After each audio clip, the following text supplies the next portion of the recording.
And welcome to our show Bollywood buff और आपके साथ मैं हूं अलीना खान।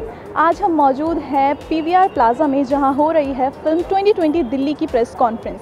बता दें कि ये फिल्म दिल्ली दंगों पर आधारित है, इसलिए इसने पहले से ही काफ़ी सुर्खियां बटोर ली हैं। आज फिल्म के डायरेक्टर देवेंद्र जी और फिल्म के एक्टर समय सर हमारे साथ मीडिया के साथ मिलने आए हैं, हमसे बातचीत करने आए हैं। तो आज उनसे बातचीत कर हम जानेंगे कि इस फिल्म के पीछे की सोच क्या है। क्या ये सिर्फ एक कहानी है या फिर एक ऐसी सच्चाई जिसे जानना और समझना सभी के लिए बहुत ज़रूरी है। थैंक यू सो मच आप सबका। आप सब लोग यहाँ हमसे बात करने के लिए आए, बहुत खुशी हो रही है आप सबसे मिलकर। मेरे साथ समर जयसिंह सर हैं, आप तो जानते होंगे, बचपन से हमें देखते आए हैं भगवान शिव के रोल में, और हमारी फिल्म में बहुत ही प्रमुख किरदार निभा रहे हैं ये। और मेरे साथ हमारे लॉयर भी हैं कुशाग्र सिंह। तो कुछ चीज़ें ऐसी घटी है दिल्ली शहर में हमारी फिल्म को लेकर, उस पर जो कानूनी बातें होगी उस पर कुशाग्र सिंह जी भी बात करेंगे। और बाकी तो आप लोग जो पूछेंगे हम बैठे हैं, सारी बातों पे हम लोग रोशनी डालेंगे और बात करेंगे। सर फिल्म किस बारे में है थोड़ा बताइए।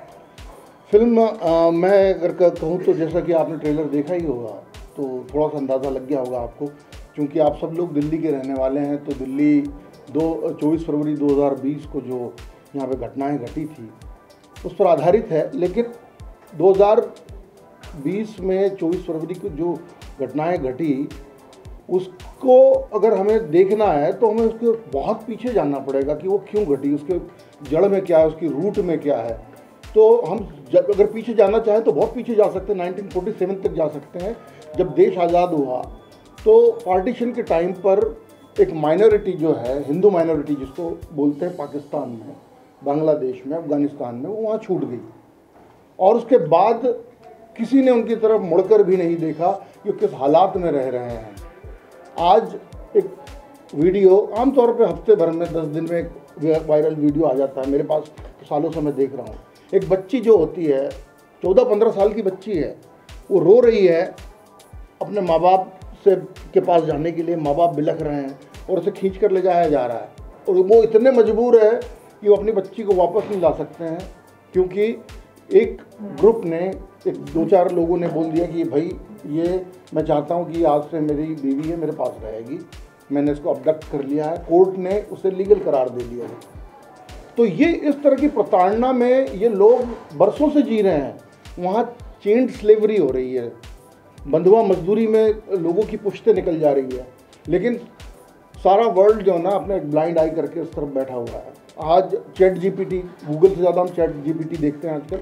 मैं भी परसों के दिन, आप भी डाल कर देख, चैट जीपीटी पे मैंने डाला कि भाई persecuted groups, persecuted communities of world, तो उसमें बहुत सारी कम्युनिटीज़ आई। रोहिंग्या आए, उसमें उइगर आए, उसमें इंडिजीनियस आए, और 5-7 आए। अभी कितने सारी मुहिम चल रही, save tiger, save panda, save underground orchid. Why not save Hindu minority in Pakistan. एक कानून आया, उसके लिए इतना बवाल मचा दिया। अगर कुछ चंद लोग यहाँ आ जाते और उनके जीवन में सुधार आ जाता, मजनू का टीला पास में ही है, कैसी हालत में रह रहे हैं वो लोग, कोई उनकी तरफ देखने को तैयार नहीं है। हम उनकी बात करेंगे इस फिल्म में। और उस कानून को रोकने के लिए इतना बड़ा प्रोटेस्ट किया, शाहीन बाग हुआ, इतनी सारी कॉन्स्पिरेसीज हुई, और उसका परिणाम ये हुआ कि दिल्ली को जला दिया गया दंगों में। नालों से लाशें निकलती रही, बेकरी जल गई तो हड्डियाँ जली हुई मिली, और 53 लाइव्स 53 लोगों की जानें गई उसमें। और वो किस धर्म के थे वो मायने नहीं रखता, 53 लोग मरे हैं इसमें, वो बड़ी बहुमूल्य जाने थी, इंसानियत मरी है। तो उस चीज़ का जो आहत करता है कलाकार को, एक फिल्म मेकर को, वो चीज़ जो आहत करती है वो मजबूर करती है इस तरह की फिल्म बनाने के लिए। और इसके टेक्निकल पॉइंट पे मैं बाद में आऊँगा। ये भारत की पहली 1 शॉट फिल्म है, फुल लेंथ फीचर फिल्म, जो कि अभी तक भारत में किसी ने नहीं बनाई, और वो क्यों बनाई उस पर भी बात करेंगे हम लोग। और एक प्रश्न आता है यहाँ पर कि आजकल देखा जा रहा है कश्मीर फाइल्स बन रही है, केरला स्टोरी, तो वो अच्छा बिजनेस कर रही हैं इस तरह के जो सब्जेक्ट हैं। क्या ये मोटिव रहा है आपका, या कुछ और दिखाने की कोशिश करी गई है आपकी? बिजनेस अच्छा क्यों नहीं करना चाहिए, मुझे एक बात बताइए। अगर कभी ऐसी चीज़ आ रही है। इसका पर्पस देखिए, मैं बता रहा हूँ कि कश्मीर फाइल्स और केरला स्टोरी ने बहुत अच्छा बिजनेस किया, लेकिन 8-10 और फिल्में भी आई है इसी तरह से, आपने उनका नाम नहीं लिया होगा, उन्होंने अच्छा बिजनेस नहीं किया। तो देखिए आपका, मैं एक चीज़ बोलता हूँ, आपका इंटेंट और आपका कंटेंट दोनों ही साफ़ होना चाहिए। यानी आपकी नीयत और आपका जो आप पेश कर रहे हैं, जो आप फिल्म जो दे रहे हैं, वो दोनों ही अच्छी होनी चाहिए। आप कोई प्रोपोगेंडा अगर पेश कर रहे हैं ना, तो पब्लिक बहुत समझदार है, उसे मूर्ख ना समझे, उसे एंटरटेन भी होना है। उसे वो दो घंटा 10-20 मिनट जो बैठती है ना, उस दौरान उसके दिल में विचार भी आने चाहिए, उस सोचने पर मजबूर भी होना चाहिए, कभी उसे गुदगुदाना भी चाहिए, कभी उसके थ्रिल भी होना चाहिए, कभी उसे हंसना भी चाहिए, और एक अलग तरह का एंटरटेनमेंट भी मिलना चाहिए उसे, तब जाकर एक फिल्म सक्सेसफुल होती है। स्वागत है दिल्ली में। Thank you. और क्योंकि हम लोग आपको देखते आए हैं शिवा, तो जैसे मैं आपसे बोल रहा था, you are the only Shiva in India. Shiva is only one. Shiva is only one. So what made you accept the film and आपके रोल का how challenging it is? सबसे पहले तो ये जो फिल्म है हमारी, वो इनब्रेड फिल्म नहीं। आमतौर पे मैं 97 में मेरा पहला काम था जो आपने देखा ओम नमः शिवाय, तो मैं हिसाब नहीं लगाना चाहता क्योंकि बहुत पीछे जाना पड़ेगा, लेकिन तब से आज तक मैं देख रहा हूँ कि अक्सर ज़्यादातर फिल्में हमारे इंडस्ट्री में इनब्रेड बनती, मतलब कोई एक फिल्म बनी है जो चली है, उसकी छवि किसी अगली फिल्म में आएगी, फिर वो अगर चल जाती है तो उसकी छवि किसी तीसरी फिल्म में आएगी। तो आप समझ में आ रहा है मैं क्या कह रहा हूँ, बिकॉज वी आर उस दायरे के बाहर नहीं निकल रहे। तो सबसे पहली चीज़ जो इस फिल्म में थी, इसका जो कंटेंट था, इसकी जो स्क्रिप्ट थी, वो पढ़ने के बाद मुझे लगा कि ये एक इनब्रेड फिल्म नहीं है, एक नई सोच है ना, एक नई सोच है कि वो हिंदू उत्पीड़ित माइनॉरिटीज़ जो पाकिस्तान, अफगानिस्तान, बांग्लादेश में हैं, उनके लिए एक संवेदनशील भाव पैदा किया है लिखने वाले। दूसरा जो मुझे लगा ये कि इस फिल्म में जो मैंने पूरी स्क्रिप्ट पढ़ी, मुझे ये बहुत क्लियर लगा कि दोनों कौमों के बीच में, हिंदू और मुस्लिम के बीच में जिस तरह का डायलॉग हुआ है, बातचीत भी इस फिल्म के दौरान, वो पहले कभी नहीं सुनी। हमें हमारे डीएनए में ये ठूंस दिया गया है 70-75 सालों से कि हम एक दूसरे को किसी तरह की उनके मन को ठेस न पहुंचाएं। जो हो रहा है उसको होने दें, कुछ अप्रिय होता है तो उसे कारपेट के नीचे धकेल दें, ये हमारे अंदर कह दिया गया है। अगर हम उस पर आवाज़ उठाएंगे तो हम सांप्रदायिक कहलाएंगे, है ना, हम कम्युनल कहलाएंगे। अगर मैं किसी बाहर के देश के हिंदू के हित की बात करूंगा तो मैं कम्युनल हो जाऊंगा। ये हमारी मानसिकता में ठूसा गया, ये फैक्ट है। मैंने भी बचपन में, जब मेरी कंडीशनिंग हुई स्कूल कॉलेज में, मुझे ऐसा लगता था कि अगर मैं जो चीज़ मुझे ठीक नहीं लगती दूसरी कौम की, अगर उसके बारे में मैं कुछ कहूँगा तो मैं कम्युनल हो जाऊँगा। लेकिन इस फिल्म में हमारे जो दो, मैं इसमें मुख्य किरदार नहीं निभा रहा हूँ, बहुत सारे किरदार हैं, मैं वन ऑफ दोज कैरेक्टर्स।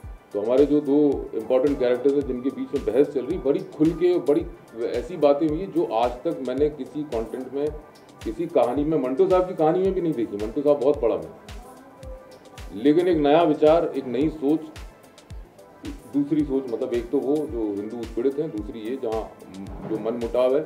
हमारे परिवार में भी जब अनबन होती है, कोई मुद्दा उठता है, अगर मुद्दा उठेगा तो दो पक्ष होंगे तो बहस होनी चाहिए, बहस होगी तो निवारण होगा तो हमारा समाज सुलझेगा, वो इसमें है। ठीक है, फिर मैं कंप्लीट तो कर लूँ हैं। तो और तीसरा मुझे बहुत इम्पोर्टेंट एलिमेंट इसमें ये लगा कि इसके जो नैरेटिव थ्रेड्स हैं, इसमें अलग अलग घटनाक्रम है, और जैसा कि अभी हमने उस पहलू पे बात करना बाकी कि वन सिंगल शॉट फिल्म है, और सिंगल शॉट फिल्म मैंने बर्डमैन देखी, मैंने 1917 देखी, लेकिन उसमें जो नैरेटिव थ्रेड है वो सिंगल चल रहा है, एक ही स्पेस धीरे धीरे चेंज हो रही है। लेकिन यहाँ पे अलग अलग घटनाक्रम है। कहीं हमारे ट्रम्प साहब दिल्ली पहुँचने वाले हैं, दंगे भड़के हुए हैं बहुत भयानक तरीके से। एक हमारा एलिमेंट है जो पाकिस्तान से हिंदू एक आके यहाँ छुप के बस चुका है।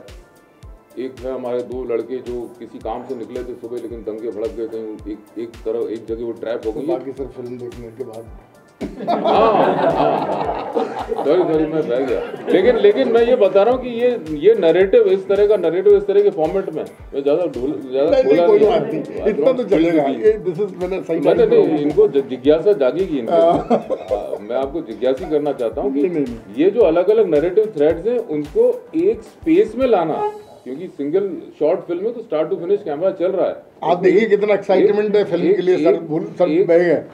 एक उनको एक ही स्पेस में लाना है बहुत ट्रिकी काम था। जब मैंने स्क्रिप्ट पढ़ी तो मुझे वो स्पेस में आता हुआ दिखाई दिया। तो ये 3 पहलू थे जिसकी वजह से मैंने डिसाइड किया कि मुझे ये फिल्म करनी चाहिए।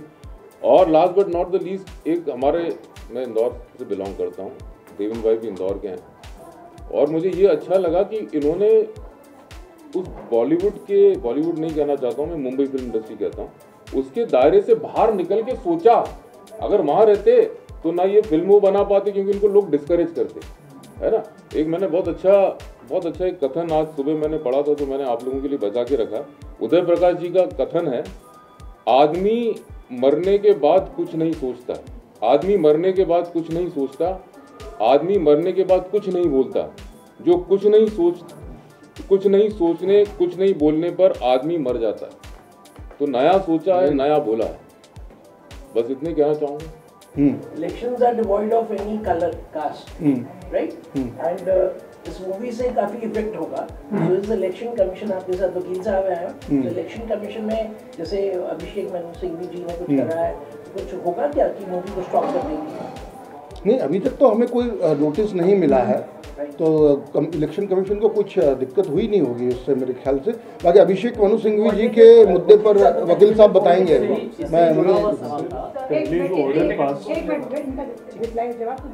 जो नरेंद्र मोदी जी की बायोपिक मूवी 2019 में रिलीज हुई थी, उसको जो ECI ने स्टॉप किया था, उसका आधार जो रूल था, वो रूल सिर्फ बायोपिक मूवी पे लागू होता है। ये as Devendra ji said, this is a artistic reflection inspired by true events. It is not a biopic material. This would not constitute as a biopic material. So ये मॉडल कोड ऑफ कंडक्ट से कहीं से भी हिट नहीं होता है, and ECI ने as because ये हिट नहीं होता है तो हमें कोई नोटिस भी नहीं दिया। सेंसिटिव मुद्दे पर बनी गई है, तो आपको ये नहीं लगा जब आप इसको बनाएंगे तो जनता इसका विरोध कर सकती है, इस पर कोई रोक लग सकती है? हाँ बिल्कुल लगा था, लेकिन इस डर से हम सच बोलना तो छोड़ नहीं सकते ना, किसी न किसी को तो सामने आना पड़ेगा। बॉलीवुड में पॉलिटिकल करेक्ट होकर फिल्में बनाते हैं लोग। मैं सर ने जैसा बोला कि अगर मैं वो स्क्रिप्ट लेके जाता तो उसमें 36 लोग आते और अपना व्यू डालते प्रोडक्शन हाउस के, उसको पता नहीं क्या बना देते।